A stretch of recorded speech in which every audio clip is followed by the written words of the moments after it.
I want to start with you, Carol Leonnig, and some of what the committee has entered into evidence so far around this question.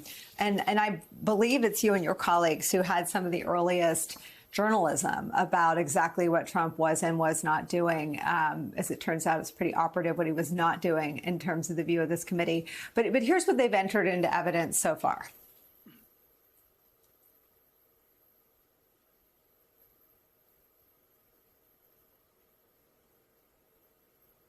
Watching the TV, Chief? He was like, yeah. So the riders are getting really close. Have you talked to the president? He said, no, he wants to be alone right now.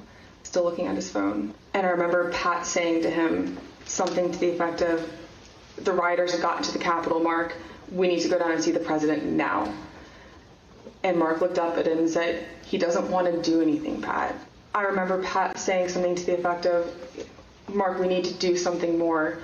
They're literally calling for the vice president to be effing hung. And Mark had responded something to the effect of, you heard him, Pat. He thinks Mike deserves it. While it is entirely believable that he was gleefully watching television, there is something still shocking, even 18 months later, that he was on the side of the insurrectionists who wanted to hang Mike Pence while he was a sitting president. What should people be girded to see fleshed out Thursday night? Well, you know, I think, Nicole, one of the things that's been so powerful about the January 6th committee, even though I feel like I'm an expert in this material, I've lived it, I've breathed it, I've reported it prior to this date with a lot of my great colleagues at the Washington Post and many other competitors, as you know. What the committee has done is fill in the blanks. Kinzinger used that term. They filled in this connective tissue so that when they give you a timeline, as we attempted to do in our newspaper and you have attempted to do and succeeded many times on the show, they have a few more little pieces of the puzzle. And the pieces add to the shock rather than pull away from it. So, for example, we've all known for a year that Donald Trump did very little, did almost nothing to interrupt or intervene or act as a commander-in-chief to protect the country on January 6th, or to protect his vice president, or to protect his fellow GOP lawmakers of his party, or to protect law enforcement officers who were being stabbed and bear sprayed. We all know that. But I think what's fascinating about the committee is, and what I'll be looking for, is more of that connective tissue, where they show the moment that Pat Cipollone says to Mark Meadows, the chief of staff, we've got to effing do something. The vice president is going to be hung. What do you mean the president doesn't want to do anything? And I think that line of questioning with Pat Cipollone is going to be really interesting. I also think that, go ahead, I'm sorry, I can tell you're going to ask something. No. I mean, what I was going to ask is I think the other piece that they have already started to fill in is his knowledge of violence. I mean, I had Harry Dunn on last week, and it's impossible to cover his enthusiasm for hanging Mike Pence, which is something that, thank God, did not happen. When you talk to these officers who were, I mean, 5 of them have lost their lives since the day of the insurrection. Sergeant Gonell had to retire because his injuries were so permanent he couldn't continue in his chosen path. He's a veteran and he can't continue as a law enforcement official. I mean, what he's enthusiastic for, thank God, doesn't happen, and that's hanging Mike Pence. But what we now know he knew was that his supporters were armed to the hilt and they were beating and abusing and in hand-to-hand combat with the law enforcement agents. That exchange, Nicole, still chills me because let's keep in mind, I wrote for almost a decade about the Secret Service. What do agents spend every living, breathing moment doing when they're on the president's detail? Making sure there's no gun that gets close to the president.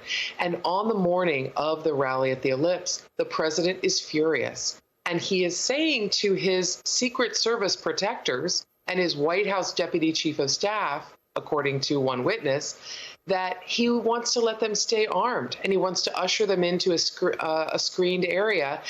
And this is the group he's going to, at that point, now we know he planned to lead them to the Capitol. So it's pretty fascinating that not only does he want a mob to come to Washington on December 19th, he wants and knows that will be an illegal march to the Capitol. He has put a target on his vice president's back, maybe the night or 2 nights before, and again on the morning of the rally. And on that morning, he's telling his protectors, these guys aren't here to hurt me, the guys with the guns. Let's let them in, and then I'm going to take them to the Capitol. That's pretty interesting about his state of mind, and there have been a lot of conversations about where DOJ is going. But in terms of state of mind, that's a lot of good connective tissue.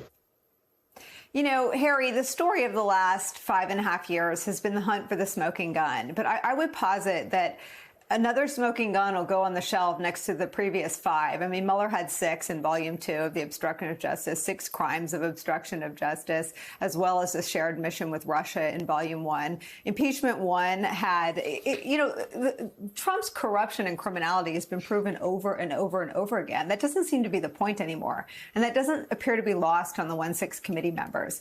They seem to be pointing their case, not just to the American people, but to DOJ squarely.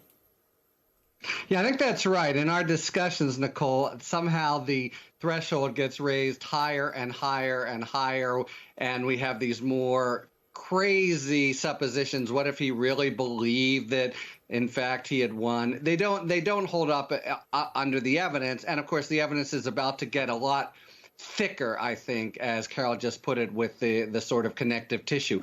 We know that basically, this may be the most monstrous moment of a monstrous presidency. During those hours, he is watching TV jubilant, fanning the flames and indifferent at best, or enthusiastic at worst, about the prospect of his vice president being hanged. So you don't get worse than that in the annals of the American presidency. And an important point here is presidents are basically never alone. There's always sort of aides around that they sort of regard as, part of the furniture. But I think you will see people who were going in and out, bringing him cheeseburgers, whatever, but are able to be eyewitnesses to his sociopathic behavior of basically cheering on the terrorists as they were invading the Capitol and endangering the lives of hundreds of political officials.